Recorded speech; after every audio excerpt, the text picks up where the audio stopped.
कि अगर बगलामुखी की साधना में आपने थोड़ी-सी भी गलती कर दी, तो उसका बहुत बड़ा नुकसान आपको भुगतना पड़ता है। हमारा कोई छोटा-सा बच्चा है, अगर कोई गलती वो कर दिया, माँ उस बच्चे को स्वीकार करेगी। एक ट्रेंड चला था कि गिलास में पानी में हल्दी डाल दो। आप जो है उसमें हल्दी का प्रयोग कर रहे हैं, तो वहाँ पर शक्ति जो है जागृत हो सकती है। जल और हल्दी का प्रयोग हम भी करते हैं, लेकिन पर्टिकुलर उस मंत्र के साथ। कुंडलिनी जागरण आप करा लो और 1100 रुपए में हो जाएगा, कोई कहता है 2100 रुपए में हो जाएगा। तो क्या ये होता है? नहीं, इम्पॉसिबल। माँ बगलामुखी को खासकर जो है पीली वस्तु जो है पसंद रहती है। कुछ चीजें भगवती बगलामुखी को याद करने से दूर हो जाती हैं। बिना गुरु के ये साधना बिल्कुल वर्जनीय है। रुद्राभिषेक और जो है जलाभिषेक किस तरीके से करें, क्या क्या इसमें अंतर है? कोई डिफरेंसेस नहीं है, अभिषेको भी है, अभिषेके भी है। और विवाह में जैसे देरी होती है लोगों के, वो नहीं होगी। कोई ऐसा उपाय? पीले वस्त्र में नारियल को लपेट के सामने रख दें, पीले चावल के सहित। कामना करें क्या आपको चाहिए। इस ब्रह्मांड का सबसे ताकतवर मंत्र बगलामुखी का मंत्र है। नमस्कार, कैसे हैं आप सभी? बहुत बहुत स्वागत है आप सभी का इस पॉडकास्ट में। मैं आप सभी के साथ हूं कंचन।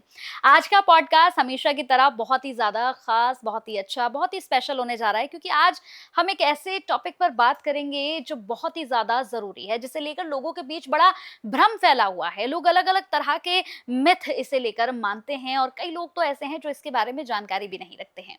अब आप सोच रहे होंगे कि मैं किस चीज़ पर बात करने वाली हूँ। आपने माँ बगलामुखी का नाम तो सुना होगा, लेकिन बहुत से लोग हैं जो माँ बगलामुखी की ताकत, उनकी शक्ति को अभी नहीं पहचान पाए हैं। शायद वो जानते ही नहीं है कि माँ बगलामुखी अगर चाहे तो माँ बगलामुखी उनके जीवन को बदल सकती है, उनके जीवन में इतना बड़ा बदलाव ला सकती है, वो सोच भी नहीं सकते हैं। आज हम इसी पर बात करेंगे। हमारे साथ बहुत ही हमारे खास मेहमान जुड़े हुए हैं, जिनसे आपकी मैं मुलाकात कराऊंगी। और आज माँ बगलामुखी को लेकर जिस तरह से हम देख रहे हैं, कई मिथ हैं, लोग माँ बगलामुखी से डरने तक लग गए हैं, लेकिन आज इन सभी रहस्यों से हम पर्दा हटाएंगे। मेरे साथ बहुत ही खास मेहमान, हमारे साथ महाराज भरत जी हैं। बहुत बहुत स्वागत है आपका। धन्यवाद। जय माई की। जय माई की। कैसे हैं आप? बस बहुत ही अच्छा। सबसे पहले मैं आज महाराज जी आपसे यही शुरू करना चाहूँगी, जैसे मैंने कहा कि माँ बगलामुखी की अगर हम बात करें, तो बहुत से ऐसे लोग हैं जो माँ बगलामुखी को लेकर अभी भी उनकी शक्ति से अभिन्न है, अभी समझ नहीं पाए कि माँ बगलामुखी आखिर है क्या? तो मैं चाहूँगी कि आज आप ये बताएँ कि माँ बगलामुखी क्या है? कैसे उनकी शुरुआत हुई? कैसे आप साधक बने? ये सब कुछ थोड़ा-सा बताएँ। माई की कृपा से एक बात बताना चाहूँगा कि इस दुनिया में अगर माँ बगलामुखी से कोई कार्य नहीं हुआ तो संसार में वो कार्य हो ही नहीं सकता। ये है माँ। 10 महाविद्याएं हैं। टोटल कितनी महाविद्याएं हैं? 10 महाविद्याएं। 10 महाविद्याओं में ये जो बगलामुखी है वो 8वीं महाविद्या है। इसका वर्ण भी जो है तो इसके पीले वस्त्रों को भगवती धारण करती है। इसके साधक भी होते हैं तो पीले वस्त्रों को धारण करते हैं। और भगवती की जो साधना होती है वो रात्रिकालीन साधना होती है।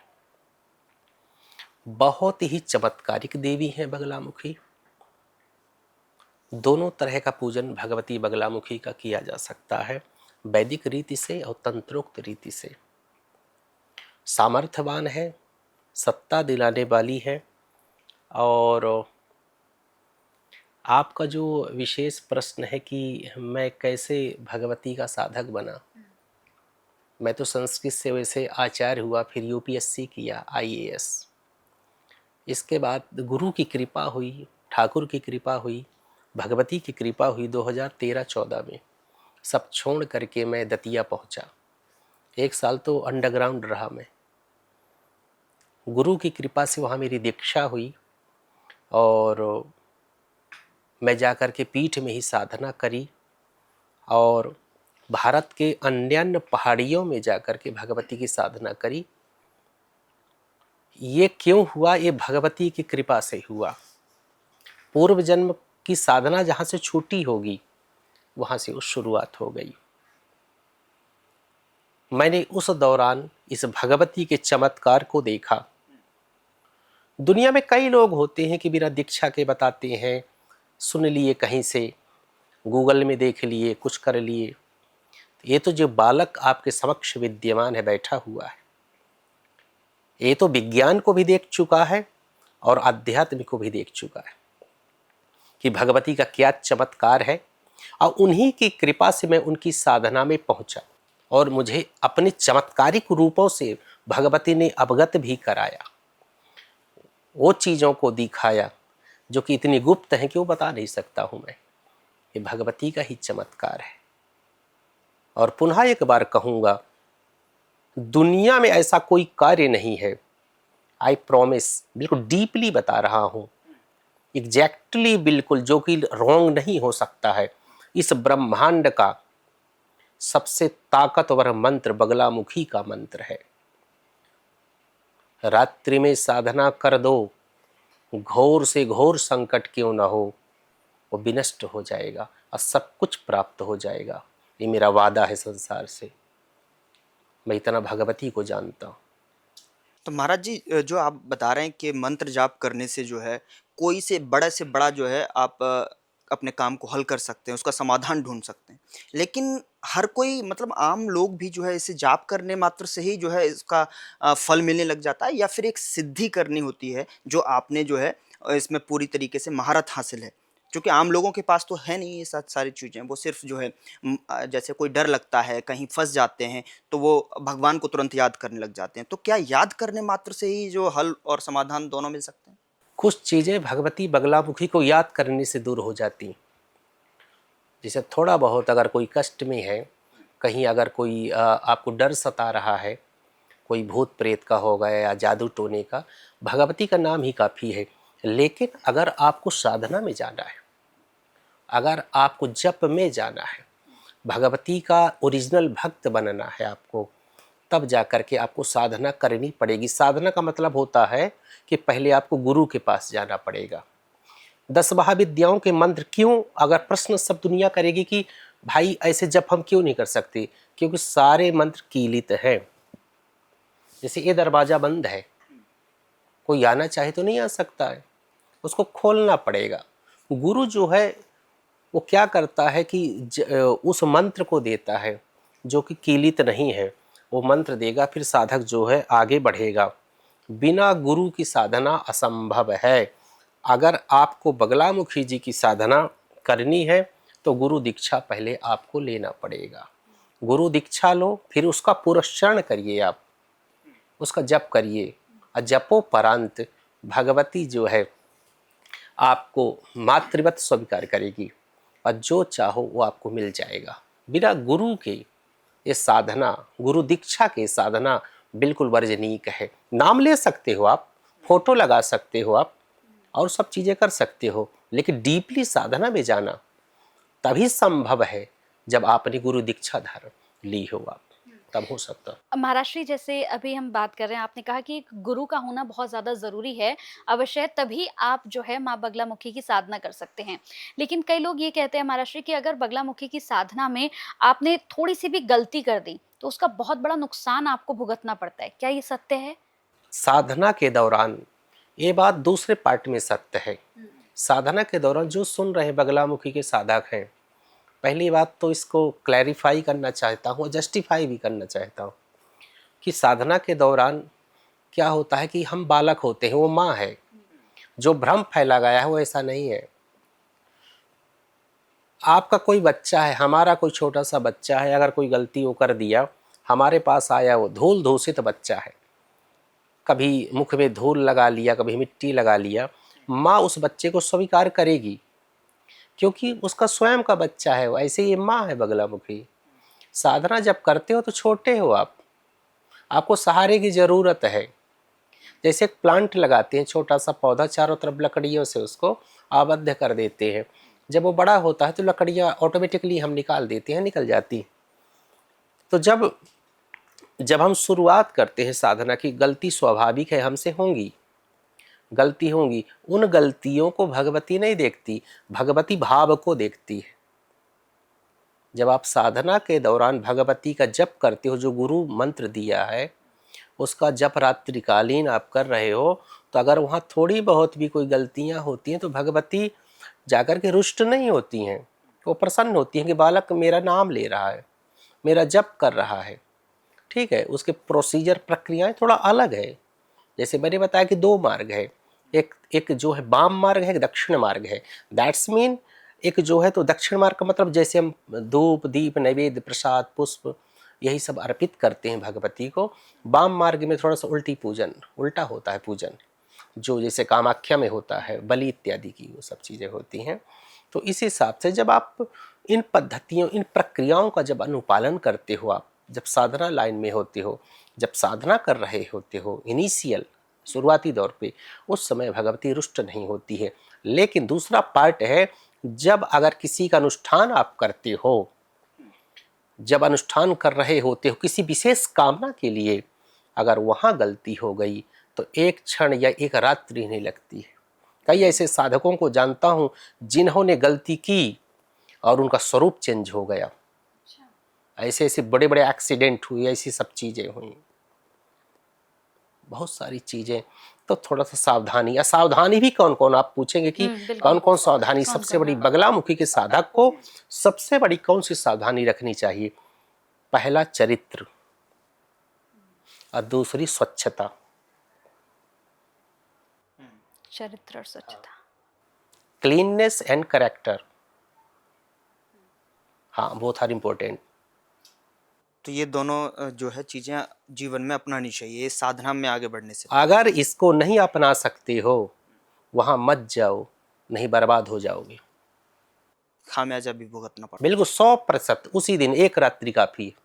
तो जितने भी लोग मुझे लगता है पॉडकास्ट देख रहे हैं उन्हें बिल्कुल ये समझने की ज़रूरत है कि अगर आप माँ बगलामुखी की साधना करना चाहते हैं तो बिना गुरु के तो आप नहीं कर सकते बिल्कुल हैं। 100%। और अगर आपने किया और कुछ भी नुकसान अगर हो गया तो जीवन में बहुत कुछ भुगतना भी पड़ सकता जी है। जी जी जी। तो ऐसे में सवाल एक और उठता है महाराज जी, जो समाज में आजकल मैं देख रहा हूँ फैला हुआ है, डर भी बना हुआ है माँ बगलामुखी को लेकर भी, क्योंकि कहते हैं कि ये तंत्र जो है काला जादू के रूप में से लोग देखने लगते हैं, जिसको भय फैल जाता है। जैसे आपने बताया शुरुआत में कि इसकी साधना जो है रात्रि काल में जो है होती है, तो क्या उसको इस तरीके से देखना सही है या फिर लोगों ने रूमर्स फैला रखे हैं? ये रूमर्स हैं, अफवाह हैं। भगवती की साधना अगर आप साधक के रूप में करना चाहो, एक प्रयोग रात्रि में कब होता है? जब आप कोई विशेष कामना से आप कोई कार्य करना चाहते हो। वैसे दिन में भी भगवती का पूजन हो सकता है, दिवस में हो सकता है, लेकिन ये कोई काला जादू है या कोई सफ़ेद जादू है या कोई पीला नीला जादू है ये सब चीज़ें नहीं है, भ्रम है। ये एक जो तुच्छ बुद्धि वाले हैं, एक कम नॉलेज वाले लोग हैं, जो अध्यात्म में प्रविष्ट नहीं हुए, जिन्होंने गुरु परंपरा से ज्ञान को अर्जित नहीं किया, जो इस मार्ग में गए नहीं, वो कहते हैं काला जादू है। हम भगवती को, बगलामुखी को, हम घर में उसकी तस्वीर को स्थापित नहीं कर सकते, हम मंत्र जाप नहीं कर सकते, कोई ये हो जाएगा वो हो जाएगा। कोई काला नीला पीला जादू नहीं है, ये ओरिजिनल भगवती है, 8वीं महाविद्या है। इसकी उपासना आप, ये प्रश्न उठ सकता है कि किसने करी? भाई सबसे पहली इसकी उपासना कौन, आधार हमारा क्या है?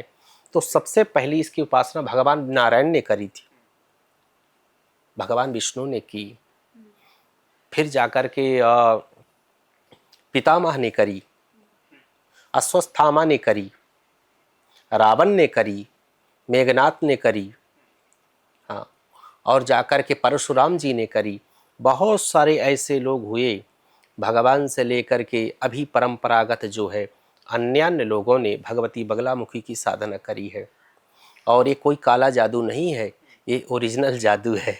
ये दुनिया को जब भयंकर संकट आता है ना, जब संकट आ जाए, अब किसी का नाम नहीं लेना चाहिए, बहुत चर्चित संत हैं एक इस समय, जब उन्हें भी संकट कोई आता है तो बगलामुखी पीट जाती है। वो मैं बहुत डीपली, बहुत इमोशनली, बहुत क्लैरिटी के साथ मैं कहना चाहता हूँ कि इससे बड़ा मंत्र दुनिया में कोई नहीं हो सकता है। आपने गूगल किया होगा शायद, हमारा चीन का युद्ध कब हुआ था? भारत चीन का कब हुआ था इसका वॉर? सन 1962 हुआ था ना। मैं इस दुनिया को जो सुन रहे हैं, मुझे आचार्य भरत को, एक बार गूगल करिएगा और डालिएगा बगलामुखी का क्या चमत्कार हुआ था उस युद्ध में। आप गूगल भरा पड़ा है, अनुष्ठान हुआ था बगलामुखी का देश में जब संकट आया था, और वो अनुष्ठान सफल हुआ था। चीन के सैनिक पीछे भागे थे, वहाँ की मीडिया ने जब प्रश्न किया कि आप पीछे क्यों भागे, तो बोले कोई शक्ति खींच रही थी। ओरिजिनल गूगल में है, ये ओ देवी है। पाकिस्तान का युद्ध हुआ, चीन का हुआ, बता रहा हूँ ऐसी शक्ति है कि एक क्षण में कुछ भी कर सकती है। मतलब अगर खुश हो जाए, प्रसन्न हो जाए तो हो जाए, और अगर नाराज हो जाए तो एक क्षण में सब कुछ तहस नहस कर सकती है। एक क्षण नहीं लगेगा, सब कुछ तहस नहस बर्बाद। तो जैसे चीन का ज़िक्र किया आपने, मुझे उससे जो है एक सवाल याद आ गया। जैसे अभी आजकल जो है आपने देखा कि दूर-दूर जो है यही आवाज़ें आ रही हैं कि वहाँ से परमाणु अटैक की धमकी, वहाँ से मिसाइल अटैक, रूस, यूक्रेन, अमेरिका और इज़राइल, ईरान, जो अमेरिका मध्यस्थता करा रहा है। अब जो है कहीं न कहीं चीन भी आगे ऐसा कर सकता है, क्योंकि दुश्मन पर तो हमेशा नज़र रखनी चाहिए। तो क्या एक बार फिर से पुनः आने वाले समय में माँ बंगलामुखी की वो जादुई चमत्कार दिख सकता है जब हम तीसरे थर्ड वॉर की तरफ जाएंगे तब? बिल्कुल 100% तैयारी है। और कहाँ तैयारी है, गुप्त चीज़ है। तैयारी है, और भारत का बाल बांका कोई नहीं कर सकता। भारत विश्व गुरु था, है और रहेगा। ये प्रतिनिधित्व करेगा, रिप्रेजेंट करेगा पूरे विश्व का। कोई मध्यस्थता कर ले, ये भारत को कोई बर्बाद नहीं कर सकता। भारत पहले युद्ध नहीं करेगा, और कोई करेगा तो छेड़ेगा तो छोड़ेगा नहीं भारत। और साथ में भगवती है, वो चल रहा है, एक अनुष्ठान हो चुका है, वो गुप्त रहस्य है, और दूसरा शुरू होने वाला है। माँ बगलामुखी साधना को स्तंभन क्यों कहा जाता है गुरुजी? मतलब क्या कारण है इसका? स्तंभन का दैट्स मीन किसी चीज को रोक देना। स्तंभन बगलामुखी के ये जो साधक होते हैं, साधना के बाद कौन कौन से कार्य करती है, तो इसमें होता है स्तंभन, सम्मोहन, वशीकरण, उच्चाटन और मारण। स्तंभन का मतलब व्यक्ति के व्यक्तित्व को, व्यक्ति के कार्य को, व्यक्ति के चिंतन को, व्यक्ति के स्वभाव को, व्यक्ति के चाल को वहीं रोक देना। जैसे जल चल रहा है, स्तंभन का मतलब रोक दिया। जैसे दुर्योधन जाकर के स्तंभन विद्या उसको थी, पूरे जल को रोक दिया था। भगवान कृष्ण स्वयं देखे कि कहाँ है दुर्योधन। स्तंभन का मतलब होता है, नहीं कहते मुझे लगता है कोई रोक दिया है, मेरा कार्य नहीं चल रहा, मेरा कुछ मन नहीं पूरा यहाँ वहाँ चला, विचलित हो गया है, उसको स्तंभन बोलते हैं। ये भगवती करती है। अच्छा। जब आप साधक हो जाते हो, जब आप साधना कर लेते हो, तो कोई भी जब गलत प्रयोग करता है तो किसी को स्तंभित भी कर सकता है। जैसे मैं कुछ बोलना चाह रहा हूँ लेकिन बोल नहीं पा रहा। बिल्कुल आपके जीवन रुक जाएगा, आपको समझ में नहीं आएगा। ये काम भगवती का है, एक सम्मोहन है, आप पागल हो जाओगे किसी के लिए। अच्छा। एक हमें क्या हुआ कि एक हमारा परीक्षण करने आया, तो मैंने एक मंत्र दिया था किसी को, बोले कि गुरुजी वो मंत्र दीजिए। एक मैं छोटा सा मंत्र दिया, वो जब किया, प्रयोग कर दिया, इसी दिल्ली में, नाम नहीं लूंगा उसका, कर दिया, और वो व्यक्ति फला व्यक्ति उसके पीछे पड़ गया। मतलब एक कहानी नहीं है, ये होता है, सम्मोहन होता है। उच्चाटन का मतलब किसी पे उच्चाटन अगर कर दिया जाए, इस बगलामुखी मंत्र से साधक ही कर सकता है। ये जो ढोंगबाजी फैलाते हैं दुनियादारी, ये सब कुछ नहीं कर पाएंगे। ये कहते हैं वो कर नहीं पाएंगे, जो ओरिजिनल साधना किया होगा। उच्चाटन कर दिया जाए तो आपको विक्षिप्त हो जाओगे, पागल आप, मैं क्या कर रहा हूँ, कैसे कर रहा हूँ, क्या हो गया मुझे, न सोओगे न जागोगे। अच्छा। ये उच्चाटन होता है जो बहुत चल रहा है इस समय। एक वशीकरण होता है, वश में कर लेना, आपके पीछे ही रहेगा। एक होता है सम्मोहन, एक मारण होता है। आखिरी प्रयोग जब वो समाज के लिए कोई घातक हो जाए, देश के लिए कोई घातक हो जाए, मारण प्रयोग होता है। जितने दिन अनुष्ठान की अवधि होगी, 21 दिन में अगर 21 दिन उसकी लाश निकलेगी, ये मारण प्रयोग है बगलामुखी का। इसी कहता हूँ सठ कर्म करती है और आज भी प्रकट होती है, ये मेरी माँ, ये ऐसी है। उसको तो हवा बना दिए, कोई काला जादू बना दिया, नीला पीला बना दिया। ये गुप्त विद्याएं हैं, ये रहस्य है। जितने शंकराचार्य होते हैं श्री विद्या के उपासक होते हैं। माई ने कृपा करी, हम बगलामुखी के हैं, और पीठ भी हमारी दतिया है। जैसे गुरुजी अब हम देखते हैं सोशल मीडिया का ज़माना है तो जैसे आप रील्स स्क्रॉल करेंगे तो बहुत सी रील्स आती है जिसमें कहते हैं कुंडलिनी जागरण आप करा लो और 1100 रुपये में हो जाएगा, कोई कहता है 2100 रुपये में हो जाएगा। तो क्या ये होता है? नहीं, इम्पॉसिबल। कुंडली जागरण जो है तो कोई मेडिसिन थोड़ी है खाओ और हो गई। ये सतत प्रक्रिया है, एक प्रोसीजर है। ये जब कोई देवी की कृपा होगी, जब आप बैठोगे, मूलाधार, स्वादिष्ठान, मणिपुर, अनाहत, विशुद्ध, आज्ञा, सहस्त्र चक्र होते हैं। ये सतत प्रक्रिया है। जब इष्ट की कृपा होगी अपने आप ऑटोमेटिकली होता है। कोई ये करके छू करके नहीं कर सकता इसको कि हम गए और 1100 रुपये में, नहीं, नो, इम्पॉसिबल, हो ही नहीं सकता, असंभव है। जैसे गुरुजी, जैसे आप देखा होगा कि आजकल इंस्टाग्राम पर रील्स बहुत आपने देखा होगा, आपके सामने भी आई होगी कि एक ट्रेंड चला था कि गिलास में पानी में हल्दी डालते हैं। वो बहुत लोगों ने जो है उसका रील्स बनाई उस पर। लेकिन कहा यह भी जाता है कि इन विद्याओं में हल्दी माँ बंगलामुखी को खासकर जो है पीली वस्तु जो है पसंद रहती हैं। तो क्या ऐसे करने से या फिर इस तरीके का जो क्रिया कर रहे हैं आप, जो है उसमें हल्दी का प्रयोग कर रहे हैं, तो वहाँ पर शक्ति जो है जागृत हो सकती है?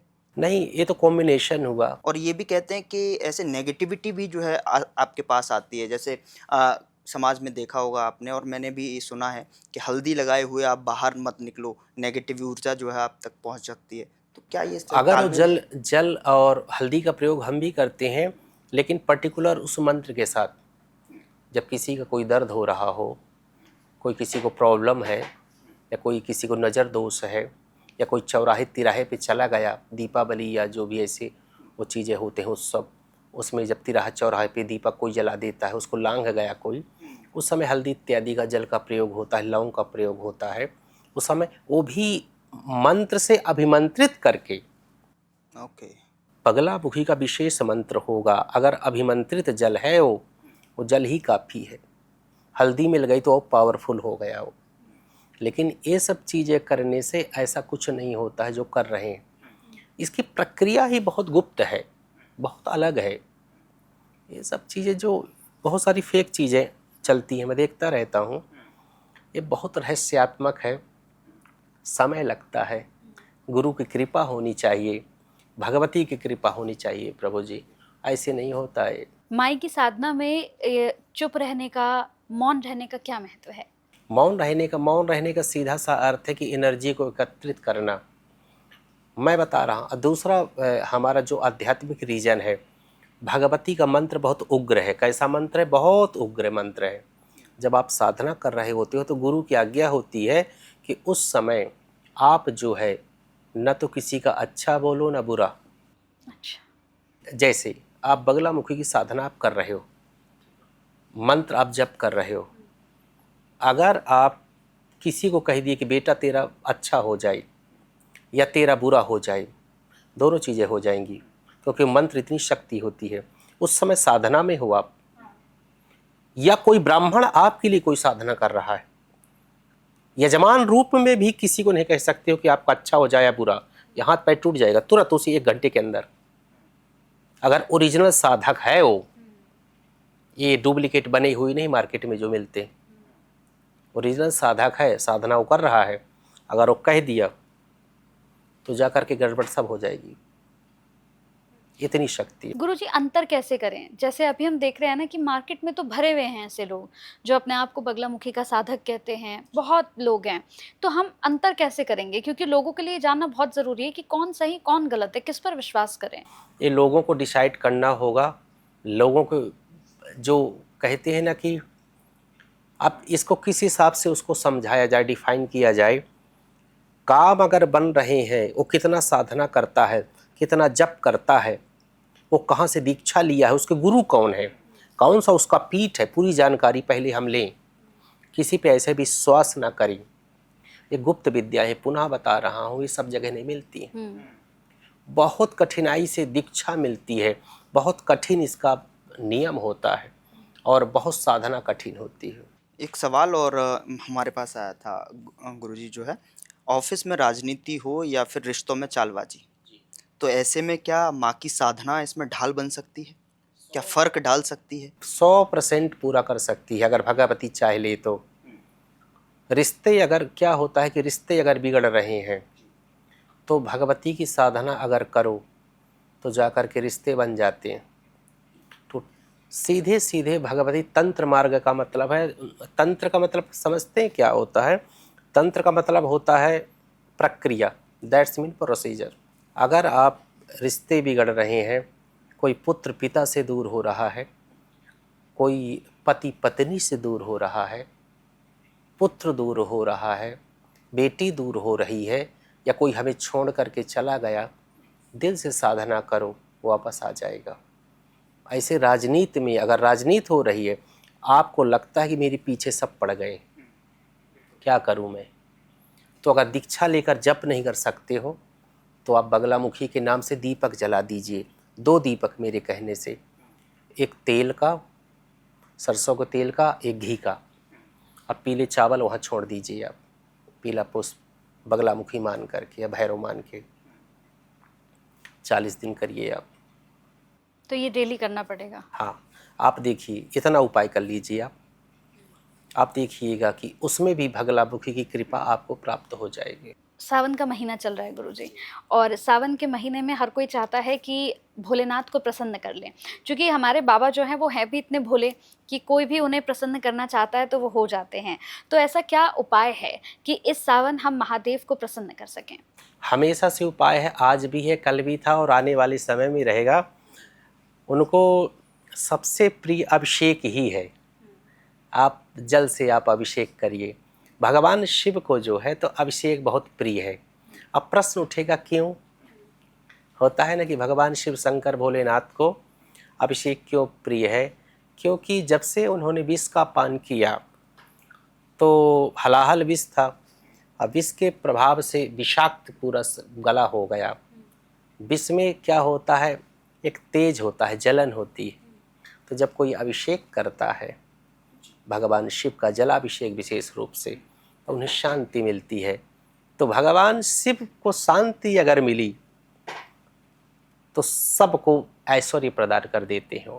तो सबसे अच्छा है कि 1 लोटा जल और 1 बिल्व पत्र चढ़ाइए, भगवान इसी से खुश हो जाएंगे और कुछ करने की जरूरत नहीं है कि आप ब्राह्मणों को बुलाओ और सब, वो तो है, अगर है तो रुद्राभिषेक करवाइए, नहीं जलाभिषेक करिए आप। अगर आपके पास कुछ नहीं है, कोई अभाव है, अगर इससे बेहतर भगवान शिव तो पत्रम पुष्पम फलम तोयम यो मे भक्त प्रयक्षति, जल से ही आप प्रसन्न हो जाते हैं। महाराज जी, जो है आपने रुद्राभिषेक और जो है जलाभिषेक का नाम लिया, और जो कि लोगों को ये कन्फ्यूज़न रहती है इस चीज़ को लेकर, रुद्राभिषेक और जो है जलाभिषेक किस तरीके से करें, क्या क्या इसमें अंतर है, डिफ्रेंसिएशंस क्या? कोई डिफरेंसेस नहीं है, अभिषेक वो भी है, अभिषेक ये भी है। उसमें ये है कि जैसे अभी आपने हमें जल दिया और नाश्ते के साथ कभी जल मिल जाता है। आज की प्रक्रिया से मैं थोड़ा सा उसको डिफाइन कर रहा हूँ। जलाभिषेक का मतलब होता है, अभिषेक तो दोनों प्रक्रियाएं हैं, रुद्राभिषेक और जलाभिषेक। तो उसमें सिर्फ जल से ही, हम नॉर्मल जल से भगवान शिव को अभिषेक करते हैं, ज़्यादा प्रक्रियाओं पे हम नहीं पढ़ते हैं। लेकिन जब हम रुद्राभिषेक कराते हैं तो उसमें प्रक्रियाएं हो जाती हैं, एक प्रोसीजर हो जाता है कि दूध से, दही से, घृत से, मधु से, शर्करा से, पंचामृत से, तिलोदक से, गंधोदक से, जूसेस से, अन्य औषधियों से भगवान शिव का हम अभिषेक करते हैं। उसमें मंत्रों की ज़रूरत होती है, उनमें प्रक्रियाओं की ज़रूरत होती है, विद्वानों की ज़रूरत होती है। तो रुद्राभिषेक एक प्रोसीजर की तरह होता है। उसमें एक ब्राह्मण होंगे, आचार्य होंगे, प्रक्रियाएं होंगी, औषधियाँ होंगी, दूध, दही, घृत, मधु, शर्करा, पंचामृत, तिलोदक, गंधोदक होगा, ये सब प्रक्रिया, जल भी होगा। हाँ, प्रक्रिया के तहत एक नॉर्मल जाकर के आप जल चढ़ा दो, अगर समय नहीं, ऑफिस जाना है आपको, आप जल चढ़ाओ, बिलपत्र चढ़ा दो, प्रणाम कर लो, चले जाओ, दोनों अभिषेक ही है। अच्छा, एक और मेरा सवाल है, जैसे कि मैं देखता हूँ कि लोग जब जाते हैं मंदिर में जाते हैं, जो शिवलिंग के सामने बैठकर जो आराधना करते हैं, हाथ जोड़ते हैं, जलाभिषेक रुद्राभिषेक करते हैं, तो क्या वहाँ पर लोग क्या करते हैं कि ओम नमः शिवाय, ओम नमः शिवाय ऐसे करके जाप करने लगते हैं? मतलब शिव का नाम, शिव को सुनाने से क्या शिव जो है प्रसन्न होंगे, या फिर शिव को जो प्रिय चीज़ है उसका नाम सुनाने से जल्दी जो है इफेक्ट पड़ेगा, जल्दी से प्रसन्नता उनके अंदर से आएगी। जैसे कि कृष्ण के सामने राधा जी का स्मरण करें तो कृष्ण जल्दी से चले आते हैं। तो क्या ऐसे भी इफेक्ट रहता है? इसमें प्रक्रियाओं से ज़्यादा अगर भगवान का नाम आप लेते हो, दो तरह का पूजन है, आप हमेशा याद रखिए।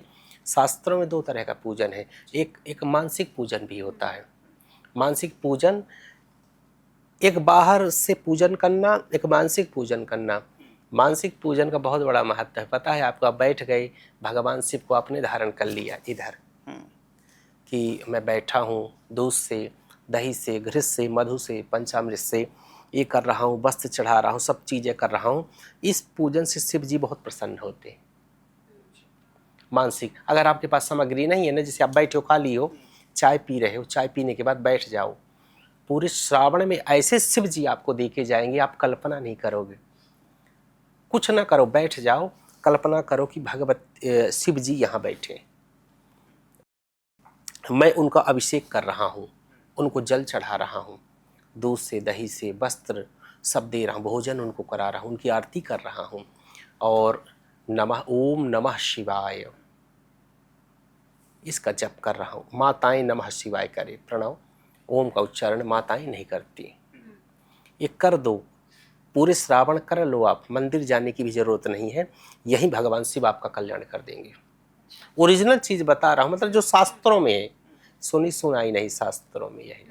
तो इस सावन में कोई ऐसा उपाय जो भगवान खुश हो जाएं, और बगलामुखी से जुड़ा हुआ कोई ऐसा उपाय जो अगर इस सावन में लोग करेंगे तो उनके बनते बनते जो काम बिगड़ जा रहे थे वो नहीं बिगड़ेंगे, और विवाह में जैसे देरी होती है लोगों के वो नहीं होगी, कोई ऐसा उपाय जो हम सावन में अगर करेंगे माँ बगलामुखी का तो ये सब कुछ हो जाएगा? एक बहुत अच्छा माँ बगलामुखी का उपाय है कि यह फोटो आपको भगवती की है या नहीं है, हो सकता है ना भी हो, ये सब चीज़ें एक पीले कपड़े में नारियल लपेट करके रख दें सामने पूजन स्थल पे, 2 दीपक जलाएं।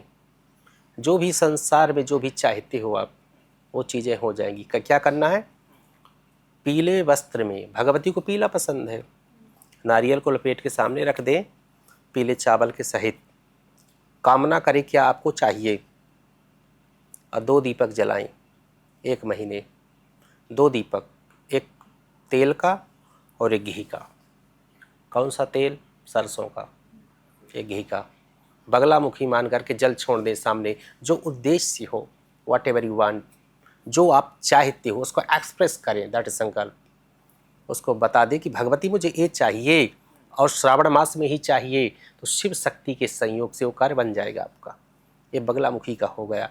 भगवान शिव के लिए डेली जा कर के आप, अन्य हमारी कल्पनाएं हो सकती हैं, उद्देश्य हमारे हो सकते हैं, लेकिन सामान्य रूप से 1 लोटा जल, एक सब हर व्यक्ति कर सकता है, 1 बिल्व पत्र और अक्षत, 1 पुष्प, 1 जो है दीपक, मिट्टी के दीपक में जाकर के वहाँ जला दे। जो आप चाहिए, बस आपको छोड़ना नहीं है। कई लोग कहते हैं कि सोमवार को चला जाऊँगा, पूरे श्रावण में आप करिए, आप जो चाहते हो वो मिल जाएगा, और प्रक्रियाओं पढ़ने की ज़रूरत नहीं है। कई ऐसे कार्य हुए। बिल्कुल, मुझे लगता है जितने भी लोग इस पॉडकास्ट को देख रहे होंगे, माँ बगलामुखी को लेकर अगर मन में किसी भी तरह का प्रश्न आ रहा होगा या फिर कोई भी असमंजस आपके साथ होगा, तो मुझे लगता है कि वो ख़त्म ज़रूर हो जाएगा। बाकी कोई भी प्रश्न है आपके मन में तो आप कमेंट में आपसे पूछ सकते हैं, और अगर आप चाहते हैं भरत महाराज जी से मिलना तो मिल भी सकते हैं। सारी डिस्क्रिप्शन में हम आपको यहाँ पर जानकारियाँ भी दे देंगे, इन्फॉर्मेशंस भी दे देंगे। बहुत अच्छा लगा महाराज श्री, आपने अपना कीमती समय दिया, क्योंकि माँ बगलामुखी को लेकर जिस तरह से हम लगातार देख रहे हैं, मेरा बड़ा मन था कि आपसे इस बारे में मैं सवाल पूछूं और आप क्लैरिफिकेशन दे, एक बार लोगों के मन के जो भ्रम है उन्हें हटाएं। बहुत अच्छा लगा, बहुत बहुत धन्यवाद महाराज। जय माई। जय माई की।